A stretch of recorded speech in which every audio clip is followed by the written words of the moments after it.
Hey guys, Samantha here. So we are talking about The Ethical Slut by Janet Hardy and Dossie Easton.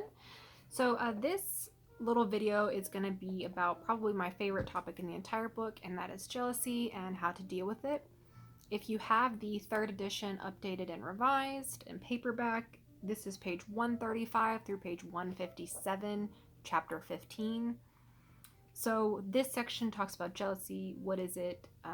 Possible ways to deal with it, possible ways that it can manifest itself. So I just want to start by kind of reading you guys a little snippet from the beginning, a little quote at the beginning of the chapter.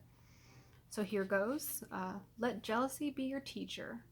Jealousy can lead you to the very places where you need the most healing. It can be your guide into your own dark side and show you the way to total self-realization. Jealousy can teach you how to live in peace with yourself and with the whole world if you let it. And that's from Love Without Limits. They just quoted in this book. But that's kind of like a summary of what they're getting to in this chapter. But they talk about the rotten feeling of jealousy and where that can come from.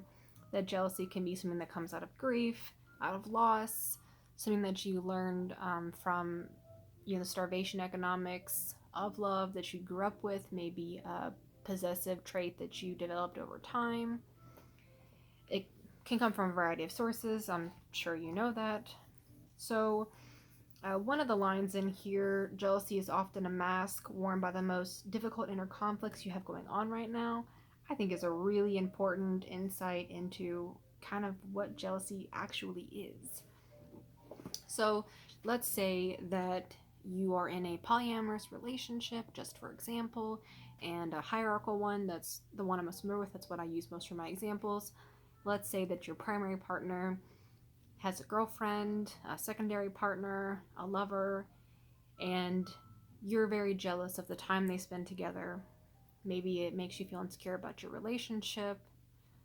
For this example, let's say that she is younger than you, or maybe thinner than you, or whatever, and that's what makes you so jealous about their relationship.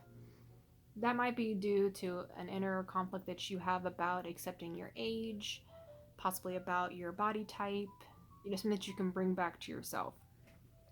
So one big thing in the chapter about jealousy is owning your own emotions. So in that particular example, instead of saying, hey, you going out with this person and having them be younger and having them be prettier than me, like you're making me feel insecure. That would be blaming somebody else, projecting your feelings onto them so that you don't really have to feel them. Because in that situation, they're the problem, not you.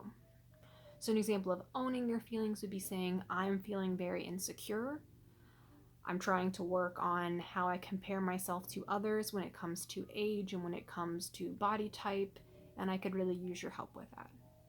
And that's a way you could start up a dialogue with your partner to work through your jealousy by resolving the underlying issues that you have that cause that jealousy. Again, this is just an example, but good open communication is a great way to work around jealousy and to find solutions for it. This should help you find issues that you already have within yourself that need, attention, that maybe have been band-aided by monogamous or codependent relationships in the past. And it's a great technique to improve your communication as a couple. So, talking about what is jealousy, unlearning jealousy, which if you come from monogamous relationships and you're used to a codependent lifestyle, which is popularized as the correct way to go in our society here, unlearning jealousy is something that takes a lot of communication and a lot of time.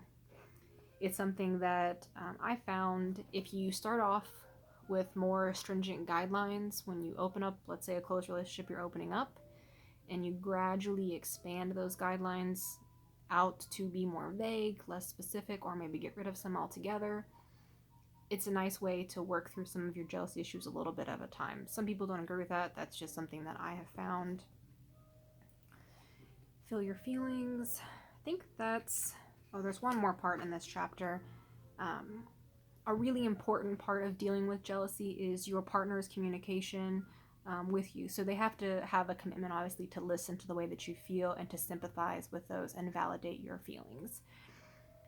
That doesn't mean that they're going to change their action necessarily just because they're validating your feelings. Those are two different things. So that might not be them saying, oh yeah, I'll cancel my date with so and so.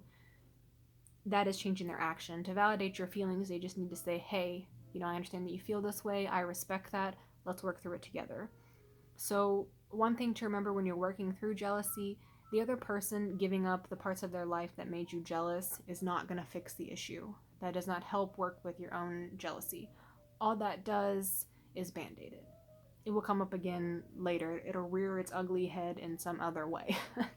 So, there's a few more parts to it, but that's really what they talk about in chapter 15. Chapter 16 is about embracing conflict, ways to deal with that, and psychological stress. Those are really related to jealousy, but we'll leave that to a separate video just because it can get pretty in-depth. So thanks for hanging out. We'll put a link in the description with all of the videos together.